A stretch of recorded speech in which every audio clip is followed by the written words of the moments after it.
Good evening. Hopefully, your evening is kicking off well. This one here is near and dear to my heart. Well, in two ways. I used to live out in rural Alberta, and also, I love hiking. So, um, when the CBC makes news about forest fires, I tend to pay attention to them, especially during fire season. So, let's get into this one. CBC News says rural Albertans officials weigh in on evacuation protocols as wildfire season kicks off. So this one here I found was pretty interesting because it gives stories about farmers last year who experienced those massive forest fires, and I guess it probably would be bushfires for them too, and their decisions on staying home during these evacuation orders and defending their own property against the fires instead of leaving because they didn't want to leave their livestock because they said they didn't know when they'd be back. So they were afraid that if their livestock survived, they would starve or they'd go thirsty, right, and die. So yeah, it's stories about like how they dug away the earth so the fire wouldn't get at them, and pretty much did all they can do and survived it. So I think I gave you the gist of this guy's story. I really want you guys to like go to the article below because well, go to this article here because it's a pretty cool thing to read. And I mean, this is his stories, and I don't want to go through all the quotes, but they also have some parts where they talk about the RCMP and when evacuation orders happen, what they kind of go through. So I'll go through that with you guys here. And also, while I'm scrolling down and going through that, if you go through and hit that subscribe button, that would be amazing.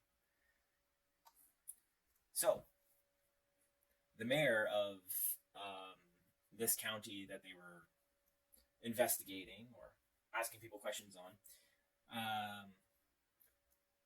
is his name's Zahara, and he's the one who signs off on the evacuation orders. He says it's not made lightly. He quotes, "This is rural Alberta, so there are very, very tough people, and they don't want to just leave at a moment's notice." Yes, yes, we are. I remember when there was a bushfire near my place, and I was like, I really don't want to go. Can I just stay? And nah, I'm just joking. I was up and out pretty quick because I didn't really want to bother the firefighters with trying to save me once it reached my place. But no, that it never got close. They dealt with the fire really quickly. Um, they go on to say, but we certainly encourage people to leave the evacuation to leave if the evacuation notice is given. It's just too risky for emergency officials to worry about the people in the community. And then they have an RCMP officer here who also states that officers do have the authority to uphold evacuation orders issued by different levels of government.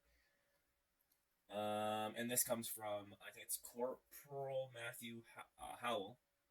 It says police don't intervene in the case of adults who are on their own property with an evacuation, though officers definitely try to coerce them to leave, which would make sense.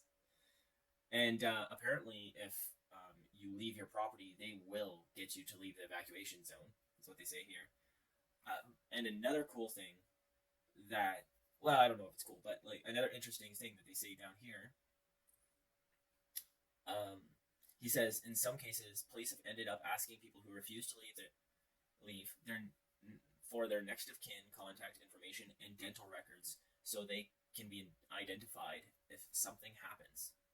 So that's kind of interesting. I didn't know but that makes sense, right? Like if your house burns down, probably the only thing to like recognize yourself is your dental records. So,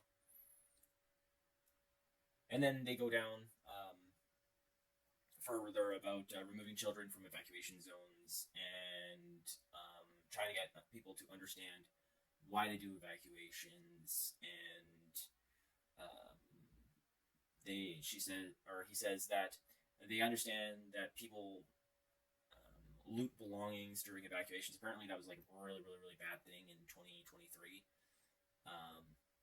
But Howell, the guy, the RCMP, said most were dealt with and most people were found, apparently. And he also goes on and says that for farmers, they're finding better ways of how to deal with livestock. So, how to get farmers who have chickens and have cows, yada yada yada, animals, right? How to get them back to their property first, because animals are pretty much like dependents. So it's like leaving your kids alone in the house. They can't really feed or drink or do anything themselves. So yeah, it's a cool little read here. I definitely recommend it. I already read on a couple of articles about these forest fires. They're already starting up in BC, and apparently, I don't know if you guys follow my X account, but if you do, I posted some stuff about like 7 forest fires in BC, and they've already said that they're arson. So there's already like arsonists out there. Well, or they might not be arsonists, but they're just people with no sense of, well, what to do to, and they like light up a fire during a fire ban, because there's a fire ban going on right now in BC. So yeah, so they either purposely do it, or they think, it's early in the year. Sure, there's a fire ban.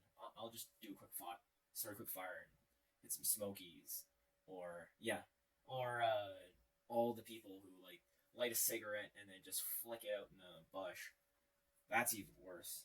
Or whatever you kids do with lighting other things. But yeah, they just flick it into the bush, and once the fire starts, you can't stop it yourself. Especially when camping, you don't have enough water. And when a fire ban's on, it means it's that dry. It's like lighting a bunch of paper, right? Putting a match on like a bunch of paper, it just lights right up and it's gone. So, anyways, hopefully they get all these fires under control and it's not as bad as it was yesterday or last year. I don't think it is going to be, because that was like extremely special circumstances. I mean, thunderstorms, lightning strikes, arsons, crazy people, government mishaps. That was hilarious. If you want me to tell you a story of that, I'll let me know in the comments below, and I'll let you know. Right after you subscribe, though. So after you subscribe, because we're going for that 100, and we're kind of stalled at 94. And anyways, hope you have a great Wednesday, and see you later.